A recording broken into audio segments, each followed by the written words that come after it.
Assalamualaikum warahmatullahi wabarakatuh. Alhamdulillah, wassalatu wassalamu ala asyrafil anbiya'i wal mursalin wa ala alihi washabihi ajmain, amma ba'd. Alhamdulillah, pada kesempatan hari ini kita bisa kembali melaksanakan perkuliahan secara daring, yaitu via Zoom meeting. Kita akan melanjutkan pembahasan tentang mata kuliah fikih muamalah. Nah, sebagaimana sudah kita bahas pada pertemuan sebelumnya, apa itu fikih muamalah? Fikih muamalah adalah hukum yang mengatur tentang hubungan antar individu dalam bertransaksi dalam kegiatan ekonomi syariah. Yang mana dalam kegiatan transaksi antar individu ini memerlukan akad-akad yang perlu dipakai agar transaksi tersebut dianggap sah. Ya. Dimana dengan adanya akad ini adalah perbedaan yang nyata dengan kegiatan ekonomi konvensional. Nah, jadi pada pertemuan pada hari ini adalah kita bahas tentang jual beli. Di mana mungkin dalam keseharian teman-teman pasti akan melaksanakan kegiatan jual beli ini.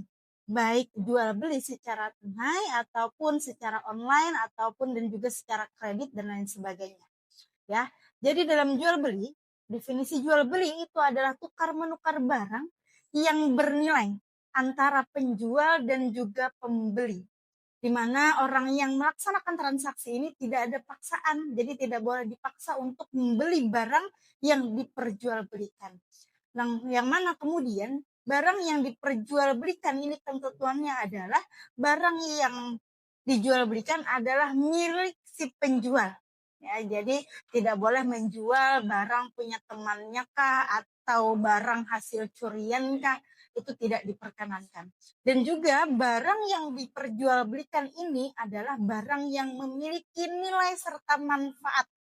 Ya, jadi tidak boleh sesuatu yang diperjualbelikan itu tidak ada manfaatnya atau tidak ada nilainya. Nah, dalam akad jual beli ini pastinya ada namanya sigot, ada ijab dan qabul, penerimaan antara pihak penjual dan juga pembeli. Nah, biasanya kalau di daerah Kalimantan, ijab dan qabul ini adalah menggunakan lafaz atau kalimat tukarlah dan juallah. Walaupun memang akad tersebut itu tidak dipakai di seluruh Indonesia, hanya di daerah Kalimantan saja.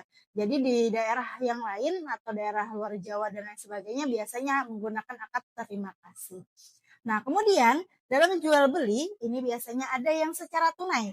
Dalam artian tunai adalah ketika transaksi itu dilaksanakan, penjual akan menerimakan uang senilai dengan barang yang diserahkan kepada si pembeli.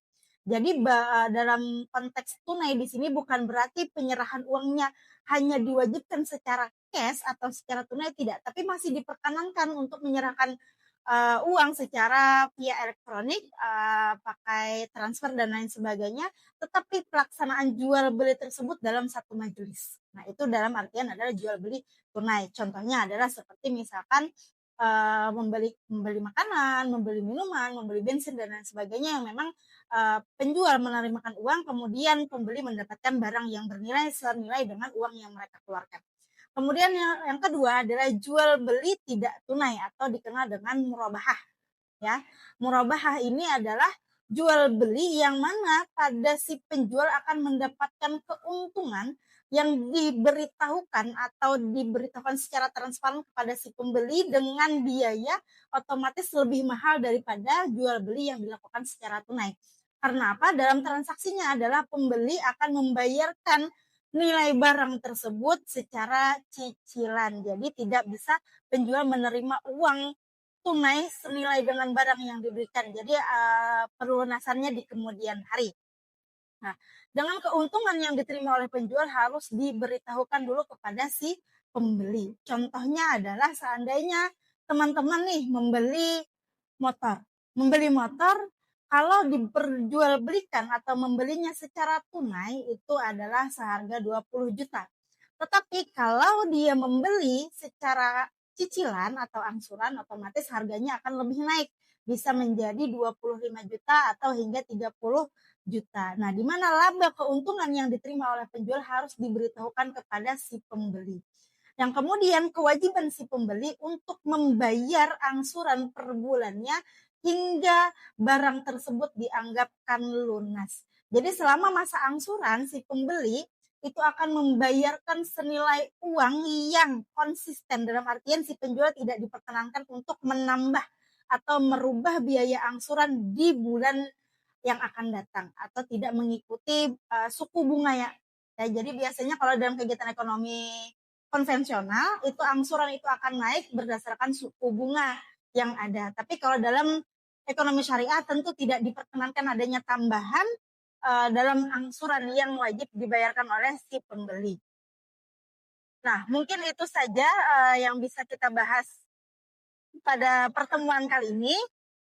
Jadi sebelum ditutup, Ibu minta teman-teman untuk berdiskusi dengan kelompok masing-masing, yang mana akan menyatakan atau membuat sebuah rangkuman terkait pertemuan hari ini, bagaimana persamaan terkait jual beli tunai, kemudian bagaimana perbedaannya dan juga bagaimana penerapannya dalam kehidupan sehari-hari. Nah, jadi tugas dikumpulkan mungkin 4 hari ke depan. Ibu tunggu nanti bisa dikirimkan ke email Ibu. Semoga apa yang kita bahas dipahami dan bisa bermanfaat. Atas segala kekurangan dan kesalahannya Ibu mohon maaf. Kita tutup pertemuan hari ini dengan mengucapkan hamdalah. Alhamdulillahirabbil alamin. Wassalamualaikum warahmatullahi wabarakatuh.